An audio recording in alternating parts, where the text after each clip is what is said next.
말씀의 제목을 볼까요? 같이 한번 읽어볼까요? 시작. 충만한 은혜는 우리의 모든 것을 가득 채운다. 아멘입니다. 고린도전서, 오늘 이제 마가복음이 끝났어요. 지난 주일로. 오늘부터는 고린도전서가 들어갑니다. 고린도전서 1장 1절에서 9절입니다. 고린도전서 1장 1절에서 9절입니다. 자, 뜻을 생각하면서 우리 목사님이랑 같이 한 목소리 봉독할까요? 시작. 하나님의 뜻을 따라 그리스도 예수의 사도로 부르심을 입은 바울과 및 형제 소스데네는 고린도에 있는 하나님의 교회 곧 그리스도 예수 안에서 거룩하여지고 성도라 부르심을 입은 자들과 또 각처에서 우리의 주 곧 저희와 우리의 주 되신 예수 그리스도의 이름을 부르는 모든 자들에게 하나님 우리 아버지와 주 예수 그리스도로 쫓아 은혜와 평강이 있기를 원하노라. 그리스도 예수 안에서 너희에게 주신 하나님의 은혜를 인하여 내가 너희를 위하여 항상 하나님께 감사하노니 이는 너희가 그의 안에서 모든 일 곧 모든 구병과 모든 지식의 풍족함으로 그리스도의 증거가 너희 중에 견고케 되어 너희가 모든 은사에 부족함이 없이 우리 주 예수 그리스도의 나타나심을 기다림이라. 주께서 너희를 우리 주 예수 그리스도의 날에 책망할 것이 없는 자로 끝까지 경고케 하시리라. 너희를 불러 그의 아들 예수 그리스도 우리 주로 더불어 교제케 하시는 하나님은 미쁘시도다. 아멘입니다. 자, 오늘부터 고린도 전서를 강해합니다. 그래서 앞에 지도를 보면요, 이 고린도 전서와 고린도 후서는 요 앞에 써 있는 것처럼 사도 바울이 에베소에서 써서 고린도로 보낸 편지예요. 근데 이 고린도는 이 그리스 지역의 항구 도시거든요. 근데 이 고린도는 그리스 지역에서 가장 번창한 그런 아주 부유한 그런 항구 도시예요. 무역이 굉장히 활발하죠. 그래서 이 고린도 도시에는요, 부자들이 굉장히 많았고요. 교육 수준도 되게 많이 높았어요. 종교는 여러 가지 종교가 다 공존해가지고 자기들이 섬기는 그 신전들이 즐비했던 곳이 이 고린도 도시입니다. 그런데 고린도 사람들은 물질도 많고 교육 수준도 높고 문화생활도 많이 누리는 만큼 또 그 부유함에 가져다주는 폐해를 다 안고 있었어요.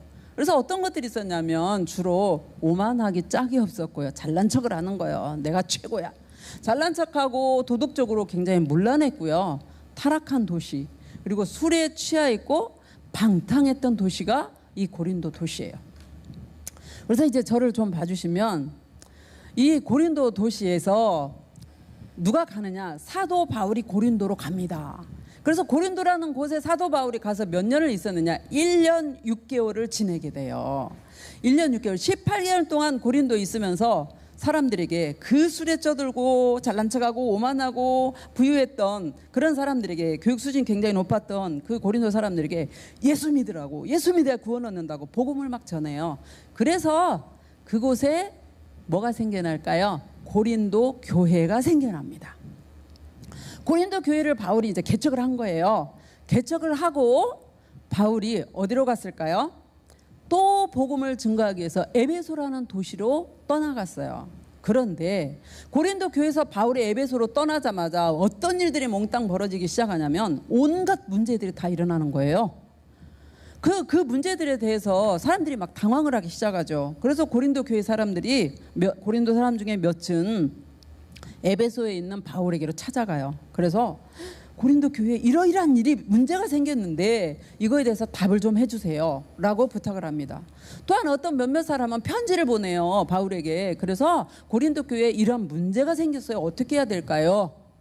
그러니까 바울이 이거에 대해서 답을 해줘야 되잖아요. 그래서 아버지의 마음으로, 자기가 정말 열심히 성령님과 함께 복음을 전함으로 교회를 세웠는데 얼마나 아비 같은 마음이겠어요. 아버지 같은 간절한 마음으로, 안타까운 마음으로 답장을 써보내요. 편지를 써서 너희 이렇게 하면 안 되는 거야. 책망도 하고 혼도 내고, 그리고 안타까운 마음으로 편지를 써보는 게 뭐냐? 고린도 전서와 고린도 후서예요. 그런데 놀라운 것은 지금으로부터 약 1900년, 1900여 년 이전에 세워졌었어요, 이 고린도 교회가. 그래서 주후 55 내지 57년도에 이 편지가 쓰여졌을 거다, 이렇게 학자들이 추정을 하거든요.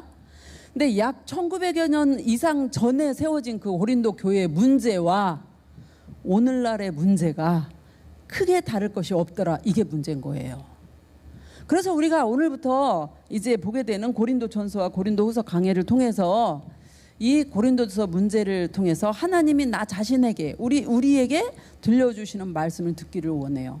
그리고 철저히 나 자신을 거기다가 대입해 보면서 나는 어떤가 나를 돌아보기를 원하고, 그리고 성령님이 찔림을 주시면 회개하면서 하나님 앞에 믿음에 견고하게 되는 그런 이 고린도전후서 시간이 되기를 축복합니다.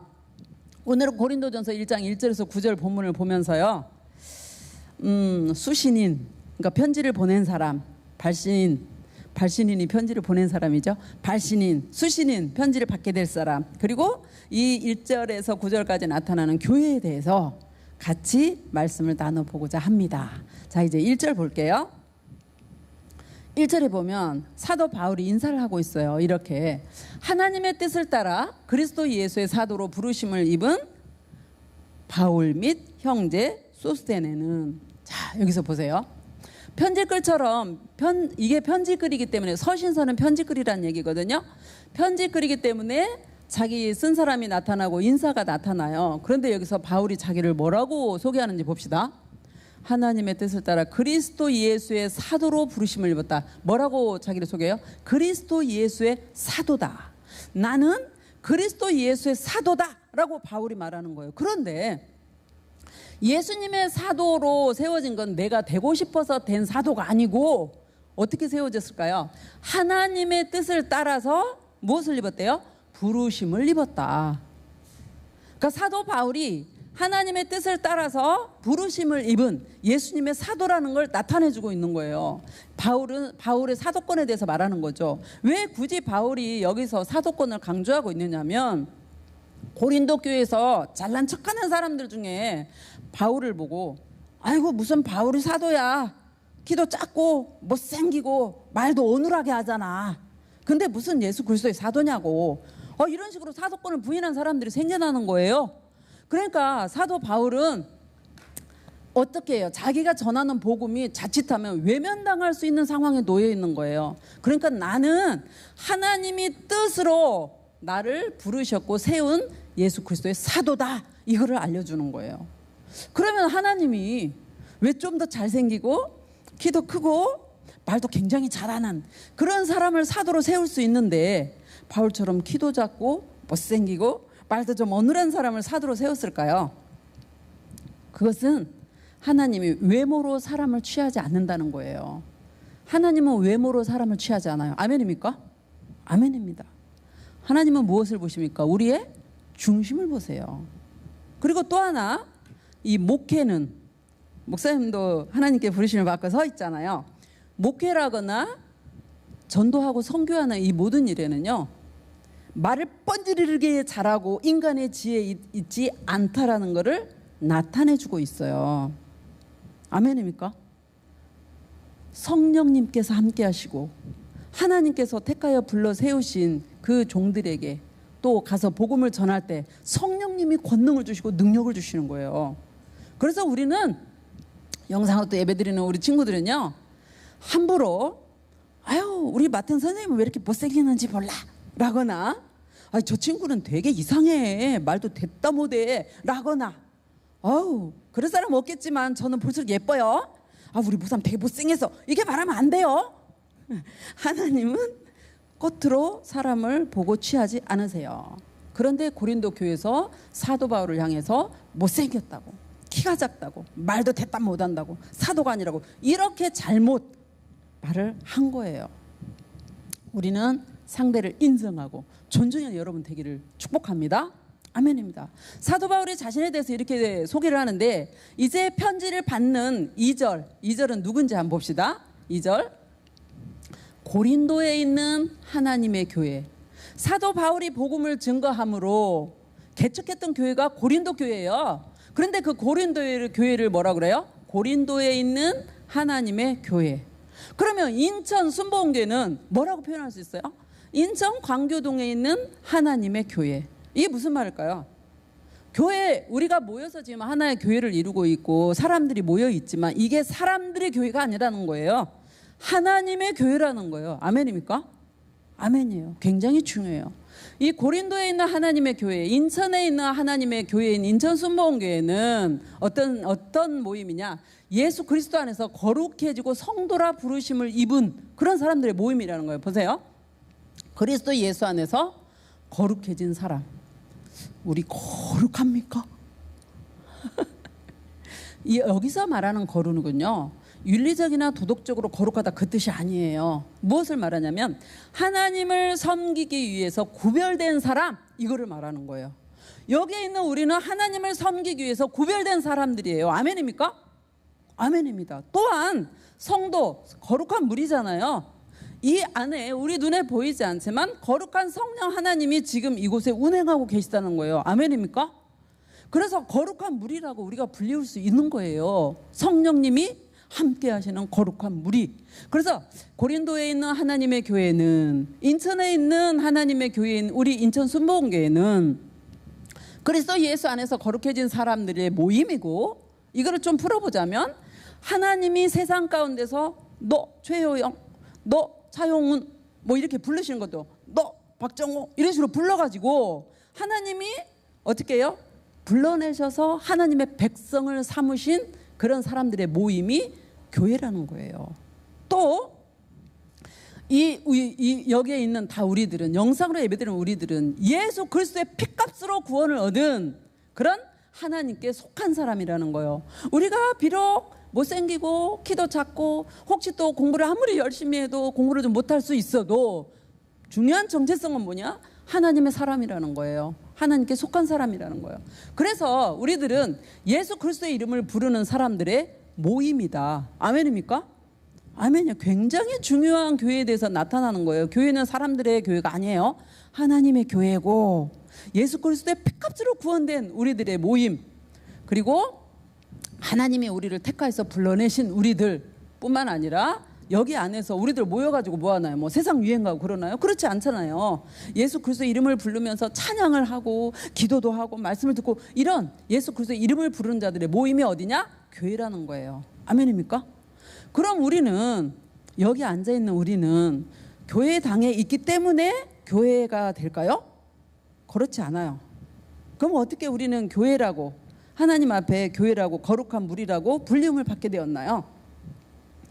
복음을 듣고 성령께서 그래 너 때문이야, 너 때문에 예수님 죽으셨어 라고 깨달음을 주시고 믿음을 선물로 주시고 너는 하나님 거라고 도장을 딱 인쳐주는 거예요. 그게 인침을 받았기 때문에 우리는 하나님의 자녀예요. 다시 표현하자면 교회에 10년 다녔다고 성도가 되는 게 아니에요. 예를 들어서 한 달 전에 교회에 왔을지라도 그가 선포되는 이 복음, 교육자들이나 선생님들이 들려주는 이 복음을 듣고 예수 그리스도가, 복음의 중요한 내용은 뭐예요? 두 가지죠. 예수 그리스도가 십자가에서 죽으시고 부활하신 게 복음이에요. 그 복음을 들을 때 성령님이 함께 해주지 않으면 안 믿어지는 거예요. 그게 내 힘으로 내 마음대로 안 믿어져요. 그런데 예수 그리스도가 죽고 부활하셨다, 이 사실의 복음을 들을 때 성령님께서 그래 바로 그거는 준호 너 때문에 예수님이 십자가에 죽고 부활하신 거야 라는 깨달음을 주시는 거예요. 수진이 너 때문에 예수님이 십자가에 죽고 부활하신 거야 라고 깨달음을 주시는 거예요. 그렇게 깨달음을 주시면 어떻게 되나요? 눈물이 핑 돌기도 하죠. 여러분 복음 듣다가 그렇게 울어본 기억도 있나요? 마음 가운데서 감격이 되는 거죠. 그리고 눈물도 흘리고, 그리고 성령님께서 우리에게 믿음을 선물로 주실 뿐만 아니라 우리 안에 임재해 계시거든요. 함께 하신다는 얘기예요. 함께 하시면서 우리가 하나님의 사람이니까 하나님의 사람답게 구별되는 그런 사람이 되도록 우리를 자꾸 인도하시고 은혜도 주시고 그렇게 만들어주세요. 아멘입니까? 그래서 우리가 하나님을 향해서 아빠, 아버지라고 부를 수 있는 거는요, 내 마음대로 아니라니까요. 내 안에 성령님이 계시기 때문에 그게 하나님을 향해서 아버지라고 부를 수 있게 된 거예요. 성령님이 역사하지 않으면 하나님을 향해서 아버지하고 자연스럽게 나올 수가 없어요. 그러면 하나님을 향해서 아버지라고 부르면 우리가 하나님의 자녀답게 살아야 하는 책임이 우리에게 주어진 거예요. 하나님의 자녀인데 행동은 안 믿는 자답게 한다. 이거는 아니에요. 그러면 자녀답게 살려면 어떻게 해야 될까요? 오늘 본문 말씀은 중요한 거를 말씀해 주고 계세요. PPT를 또 볼게요. 오늘 본문 말씀은요, 1절에서 9절까지 읽었잖아요. 근데 1절에서 9절까지 목사님이 초록색 글씨로 다 뭐를 입혀놨어요? 색깔을. 예수 그리스도. 우리가 하나님 아버지의 자녀답게 살려면요, 예수 그리스도로 우리가 가득해야 돼요. 예수 그리스도를 묵상하고 예수 그리스도를 생각해야 돼요. 1절 한번 봅시다. 그리스도 예수의 사도로 바울이 부름받았다고 나오죠. 그런데 그리스도 예수 안에서 우리는 누구냐? 거룩해진 성도라고 부르심을 입은 우리들이에요. 3절에 주 대신 예수 그리스도의 이름을 우리는 부르고 있어요. 4절에 그리스도 예수 안에서 우리에게 하나님이 은혜를 주셨고요. 5절에 여기서 그가 누굴까요? 그리스도 예수예요. 그리스도 예수를 대명사로 지금 받고 있잖아요. 예수 안에서 모든 일을 우리가 하고 있고요. 6절 그리스도의 증거가 우리 중에 경고케 되었다. 예수 믿는 자답게 행함을 통해서 아까 우리 전세아 선생님이 기도할 때 그랬잖아요. 우리의 삶이 예배가 되게 해주라고. 그거예요. 그거. 우리 행함을 통해서 예수 그리스도의 증거가 나타내요. 그리고 7절 우리 주 예수 그리스도의 다시 오심을 기다리는, 재림하실 것을 기다리는 우리. 8절 우리 주 예수 그리스도의 날에, 심판날에 책망할 것이 없는 자로 세워지는 우리. 9절 예수 그리스도는 우리 주님으로서 우리가 예수님과 교제하게 하는 하나님은 참 신실하시다, 그 의미거든요. 그러면 여러분 한번 생각해 보세요. 이렇게 하나님의 자녀로서 예수 그리스도로 가득하여서 우리가 하나님의 자녀답게 영광을 돌리며 그렇게 우리 삶이 하나님께 드리는 예배가 되게 하려면 우리는 어떻게 해야 된다 그랬죠? 우리의 생각에 예수 그리스도가 가득해야 돼요. 중요한 어떤 책에서 담임 목사님께서 말씀하신 건데, 생각은요, 생각이 가득하면 말이 나오고 그 말을 계속 하다 보면 어떻게 될까요? 습관이 되고 행동이 나오는데 그 행동은 습관을 낳고 그 습관은 운명을 결정한다고. 담임 목사님도 어느 책에서 보시고 말씀을 하셨는데 제가 그 누군지는 잊어버렸어요. 중요한 거 뭐예요? 그 사람이 말하는 걸 가만히 들어보면요, 생각에서 있는 것들을 말하게 돼요. 그래서 정말 성령으로 가득하고 예수 그리스도로 가득한 사람들의 말의 특징은 뭘까요? 감사를 굉장히 많이 해요. 감사할 거리가 많아서 감사하는 건 당연한 거야. 그거는 안 믿는 자도 다 해요. 그런데 이처럼 코로나로 어둡고 눌리고, 목사님이 발을 쿵할 때는 왜 그런지 알지? 코로나로 지금 조금 침체된 이런 상황 가운데서도 계속 감사를 할 수 있어요. 소망을 가지고. 왜? 내가 잘 돼서? 그게 아니라 하나님이 나와 함께 하시고 성령님 은혜 가운데 예수 그리스도 안에 우리가 있기 때문이죠. 그래서 말씀을 할 때 소망적인 말을 해요.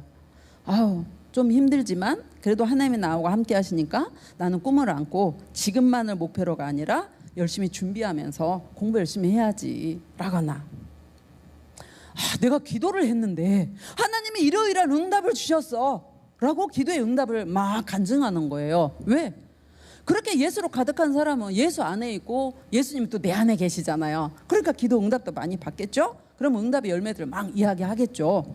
또 어렵지만 찬양으로 하나님께 영광을 돌려요. 찬양의 소망으로 하나님을 막 찬양하는 거죠. 찬양 가사에다가 내 마음을 담아서 그렇게 막 찬양을 하는 거죠.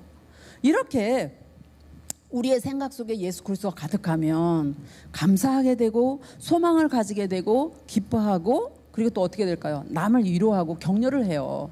근데 반대로 일주일에 딱 한 번 교회에 와서 예배 드릴 때만 하나님에 대해서 말씀을 듣고 그리고 별 생각 없이 나가면 교회당을 나가는 순간부터 어떻게 될까요? 자기가 생각했던 근심 걱정에 눌려버려요. 그래서 이 코로나 어떡하냐. 굉장히 코로나 상황 때문에 지금 힘들어지는 어른들이 굉장히 많아요. 직장도 잃고 굉장히 많죠. 힘들 수밖에 없어요. 그러나 고민한다 해서 이게 해결되는 건 한 개도 없거든요. 그런데 그 고민에 눌려버리는 거예요. 어떻게 해야 되는 거야. 근심하고 걱정하고, 나는 뭐가 안 되는데 어떻게 해야 되는 거야. 그리고 또 좀 심하면 자기와 맞지 않는 사람을 막 판단하고 입으로 정죄하고 흉을 봐요. 뒷담화를 하는 거죠. 하나님이 절대로 기뻐하시지 않아요. 예배당에서 예배드린 그 입술, 찬양한 입술, 기도한 입술들은요, 소망을 말하고 감사하며 하나님께 영광 돌리기를 원하시지, 그 실컷 하나님께 영광 돌리는 입술을 가지고 남을 막 판단하고 정죄하고 비판하는 거 하나님이 기뻐하시지 않아요. 그래서 우리는 예수 그리스도를 늘 묵상하면서 말씀을 가까이 하고 기도하면서 하나님 아버지께 영광을 드리는 우리가 되기를 예수님 이름으로 축복합니다. 아멘입니까? 아멘입니까? 아멘입니다. 그 다음 말씀 볼게요. 사도 바울이 처음에 이제 인사를 했잖아요. 근데 이번에는 이제 감사를 하고 있어요. 그래서 4절에서 6절까지 볼게요. 그리스도 예수 안에서 너에게 주신 하나님의 은혜를 인하여, 그러니까 예수 그리스도 안에서 하나님이 고린도의 교회에 은혜를 주셨다라는 거죠.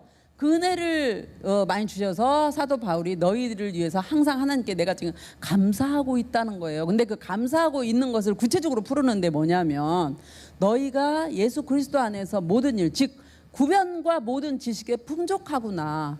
구변과 모든 지식에 풍족하다. 이거를 원어로 보면 무슨 뜻이냐면, 구변이라는 건요, 말씀을 굉장히 잘 알아듣게 가르치는 거, 복음을 잘 알아듣게 설명할 수 있는 거, 그리고 지식은 또 무슨 지식이냐, 복음에 대한 지식이에요. 그래서 어떻게 하면 구원을 얻는지, 예수 그리스도가 왜 십자가에 죽었고 어떻게 부활하셨는지, 그리고 복음의 능력은 무엇인지, 구원을 얻는 그런 길은 무엇인지에 대해서 알고 있는 지식. 그러니까 고린도 사람들에게 하나님께서 은혜를 주셨는데 복음을 잘 설명해서 상대가 예수 그리스도를 알아듣게 복음을 말씀을 잘 설명하는 그 은사, 곧 언변인 거죠. 그리고 또 뭐를 주셨어요? 복음에 대한 그 지식이 가득하도록 주셨다는 거예요. 그래서 그리스도의 증거가 너희 중에 경고케 되었다, 이렇게 말씀하는데요. 우리에게도 여러분 이런 은사가 있을까요? 여러분이 안 믿는 친구나 안 믿는 가족에게 테리마 가가지고 예수 그리스도를 증거하라 하면 여러분은 어떻게 설명할 수 있어요? 예수 그리스도에 대해서 어떻게 설명할 수 있나요? 내가 유창하게 딸딸딸딸 외워가지고 말하는 거? 아니요. 준비는 해야 돼요. 사람이니까 성경에 있는 복음 말씀을 가지고 준비는 해야 되는데, 성령님을 의지하면서 그렇게 나가서 안 믿는 자에게 복음을 전할 때 성령께서 그 사람에게 복음을 전할 수 있는 구변의 은사, 언변이죠. 곧 그 복음을 잘 설명하도록 함께하고 계시고 능력을 주세요. 그래서 성령님이 나에게 주신 그 은사로, 예수 그리스도가 십자가에서 우리를 위해서 못 박혀 죽으셨고 그 사망 가운데 계시잖냐고, 사망 권세를 깨뜨리고 부활하셨어. 그 예수를 믿어야 너는 구원을 얻어. 이렇게 막 전할 수 있는 거죠. 그러면 그 상대가 물어볼 거 아니에요. 그래? 그러면 어떻게 부활이 가능해? 이미 죽으셨는데? 그러면 거기에 대해서 또 자기가 복음에 대해서 지식, 가지고 있는 지식, 그거는 사람의 힘으로 되는 게 아니야. 전능하신 하나님께서 죽은 자 가운데서 예수 그리스도를 일으키셨어. 이렇게 복음에 대해서 설명할 수 있는 거. 그래서 예수 그리스도를 믿으면 우리가 구원을 얻게 돼. 왜? 예수님이 나의 죄를 지고 십자가에서 죽으셨거든. 이런 것들을 설명할 때 성령께서 맞아, 그게 네 죄 때문이야 라고 깨달음을 주는 거예요. 그래서 우리에게도 이런 은사가 필요해요. 하나님께 그거를 구하시기 바랍니다. 하나님, 나에게도 복음을 전할 수 있는 구변의 은사, 그리고 그 상대가 복음이 뭐냐고 물어보면 그 복음의 내용을 잘 설명할 수 있는 은사를 주세요 라고 우리가 구하기를 축복합니다. 그런데요, 사도 바울은 여기에서 끝나지 않아요. 그리스도의 증거가 우리를 더 경고케 한다. 이 말은 뭐냐면 아까 천세야 선생님이 기도한 그 내용이에요. 우리가 예를 들어서 용훈아, 복음을 굉장히 예수 믿으세요, 구원 얻어요, 막 이렇게 전도하고, 그리고 왜 예수 믿어야 되는데 누가 물어보면 그거에 대해서 방법을 잘 설명해 준다고 할지라도 우리의 행동이 예수 믿는 자 같지 않으면 복음은 힘을 발휘할 수가 없어요. 왜? 복음을 듣는 사람들이 뭐라 그래요? 아이고, 말은 뻔지르르게 잘하는데 행동이 못 갔네, 이렇게 나오는 거예요. 그러면 그 복음이 욕을 얻어먹어요. 그래서 정말 하나님의 자녀다운 자녀, 성령님이 함께 하시는 자는 어떻게 성령님을 힘입어서 내 행동에서 예수의 빛이 나타나도록 그렇게 내가 하나님께 순종하는 삶이에요. 이게 하루아침에 안 돼요. 어머, 나는 그렇게 안 돼요, 목사님. 낙심하지 마세요. 이게 사도 바울이 또 이거를 다루고 있어요. 어떻게 다루고 있는지 말씀을 볼게요. 자, 7절하고 8절을 한번 보면 이렇게 나와요. 너희가 모든 은사에 부족함이 없이 예수 그리스도의 나타나심을 기다림이라. 고린도 교회가 은사도 많이 받았지. 그리고 예수 그리스도가 너희들 살아있을 동안에 다시 재림하기를 지금 기다리고 있지. 너희 참 잘한다. 그러면서 주께서 너희를 우리 주 예수 그리스도의 날에 책망할 것이 없는 자로 끝까지 경고케 하시리라. 자, 사도 바울이 지금 너희들 잘한다고 칭찬하면서 감사하고 있거든요. 하나 물어볼게요. 사도 바울이 고린도 교회에 편지를 보내는 이유가, 이 내용을 좀 보면서 이야기해 보세요. 사도 바울이 고린도 교회 편지를 보낸 이유가 고린도 교회를 칭찬하기 위함이었어요? 아니면 문제가 많아서 아비의 마음으로 책망하고 안타까운 마음으로 썼어요? 전자예요, 후자예요? 전자예요, 후자예요? 후자예요. 고린도 교회에 문제가 많으니까 그 문제에 대해서 그렇게 하면 안 된다라고 답을 써서 아비 같은 심정으로 안타깝게 편지를 써보는 게 고린도 전서거든요. 그런데 다시 PPT를 보시면 보세요. 고린도 전서 문제를 이 가피풀에서 크게 구별해 놓은 걸 여기다 이제 다운받아 놨어요. 분열이 있고 방종 막 서로 가서 고소 고발을 하고 결혼에 대해서 함부로 이 다음에 이제 다 나오겠지만 순결하지 못하고 음식 문제 있고 무질서하고 교리적으로도 막 방종하고 이런 아주 문제들이 심각한데, 그런데 사도 바울이 감사를 하고 있단 말이죠. 왜 그럴까요? 왜 그럴까요? 이거는 우리의 연약함이 다 있어요. 우리 죄도 지을 수 있어요. 그죠? 그러나 모든 죄를 이기고 씻어내는 예수 그리스도의 보혈은 능치 못할 일이 없어요. 해결하지 못할 그런 죄가 없어요. 아멘입니까? 아멘이에요. 예수 그리스도의 거룩하신 보혈의 능력이 있는 한 너희들은 성령의 책망을 받아 고쳐질 거라는 거예요. 물론 그게 쉽지 않아요.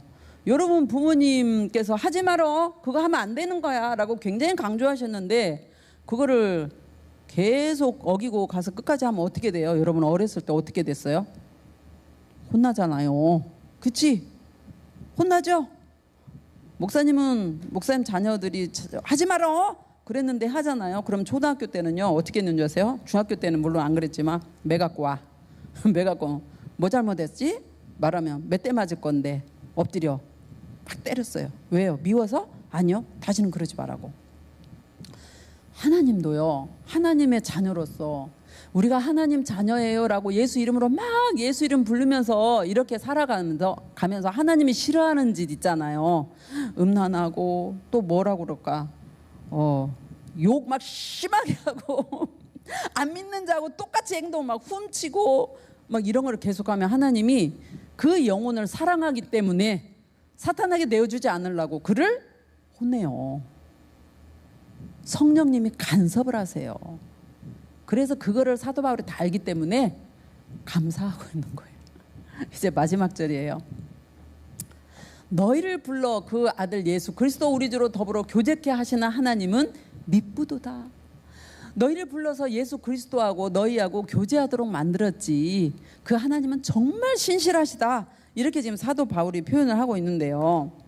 우리는 하나님께서 세상 가운데서 불러서 택한 거룩한 공동체, 예수 그리스도의 피값으로 사신받은 거룩한 교회, 공동체입니다. 아멘입니까? 대답들을 안 해. 아멘입니까? 아멘입니다. 그러면 하나님이 우리를 택하셔놓고 아이고 너희들 내가 택하고 보니까 행동이 왜 그렇게 생겼냐, 앞으로 너 내 새끼 아니야, 이런 하나님이 절대로 아니란 얘기예요. 어떻게 하실까요? 그를 깨닫도록 성령께서 간섭을 해요. 어떻게? 양심의 찔림이야. 너 그러면 안 되잖아. 너 그렇게 하면 안 되잖아. 빨리 회개해야지. 하나님 싫어하셔.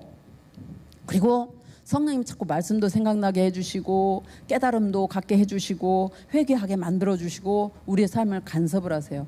성령님이 계속 마음 가운데 사인을 보내는데 안 해! 그리고 계속 나쁜 짓 한다. 그건 매 맞는 거지. 하나님은 우리를 포기하시지 않아요. 왜? 신실하신 하나님이에요. 끝까지 우리를 거룩한 자녀로 지키시려고 간섭하시는 하나님. 그래서 우리는 성령 안에서, 예수 안에서 성령님을 힘입고 늘 성령의 간섭하심에 순종하며 기도할 때, 예전에 베니인 목사님은 그렇게 기도했잖아요. 성령님 안녕하세요, 이렇게 자기 안에 계신 성령님께 늘 여쭙고 물어보고 그렇게 행동했던 베니인 목사님이 있었는데, 우리들 순간순간 예수 그리스도를 묵상하고 하나님의 영광을 위한 삶인지 생각하면서 내 이 생각에 성령님의 권능을 주시라고, 분별력을 주시라고 기도하는 우리 되기를 축복합니다. 말씀을 마무리하려고 합니다. 홀마팀 올라주시고요. 고린도 전서의 오늘은 서론을 살펴봤어요. 1절에서 9절까지 서론을 살펴봤는데, 사도 바울은 자기가 예수 그리스도의 사도가 된 것은 하나님의 뜻으로 부르심을 받은 그런 사도다라는 걸 알려줬고, 너희들이 비록 문제들이 많지만 그러나 하나님께서 너희에게 언변의 구변의 은사와 지식의 은사를 주신 거 감사하고, 성령께서 너희와 함께하면서 너희를 간섭하면서 너희를 예수 그리스도의 증거를 나타내도록 너희를 예수의 피가 너희를 덮으시면서 죄를 씻으면서 함께 하실 것이다, 소망을 주셨는데, 우리들 연약해요. 연약한 우리들 혹시 하나님 앞에서 찔림이 있으면 그건 굉장히 정상인 거야. 왜? 내 안에 성령님 계시다는 증거예요. 그게 성령님이 안 계시면 죄를 져도요 절대 찔림을 받지 않아. 그리고 죄 증거를 막 자랑을 해. 그거 진짜 어리석은 일이야. 찔리면 하나님 앞에 회개하고, 그리고 말씀을 힘입어서 다시 일어서는, 하나님 저는 죄인입니다 고백하며 다시 일어서는 그런 우리들 되시기를 예수님 이름으로 축복합니다. 아멘입니까? 아멘. 네, 이제 우리 성찬의 떡을 떼실 건데요, 이 시간에 3분이 짧으면 굉장히 짧아요. 근데 기도 안 하는 친구는 길겠지? 우리 영상으로 예배드리는 친구들 같이 기도하기 원합니다. 하나님 감사를 하세요. 이 연약한 사람을 하나님이 너 내 거라고 불러서 택하셔서 하나님의 교회 삼아주신 거 감사하다고, 예수의 피값으로 나를 사주신 거 감사하다고, 하나님의 자녀답게 행동할 수 있는 분별력 주시라고, 성령님 나를 간섭해 주시라고, 인도해 주시라고, 그리고 내 안에 혹시 회개할 거 책망을 성령님 하신 것 같으면 회개하신대요. 예수의 영원히 흐르시는 피로 나를 씻어주시고 내가 하나님의 자녀다운 자녀로서 살게 해주시라고. 그리고 이 시간 예수님의 몸과 피를 받을 텐데, 예수님과 하나 되는 이 성찬식에서 경건한 마음으로 내가 앞으로 하나님의 영광을 살게요라는 그런 다짐하는 마음으로 성찬 받게 해주고, 3분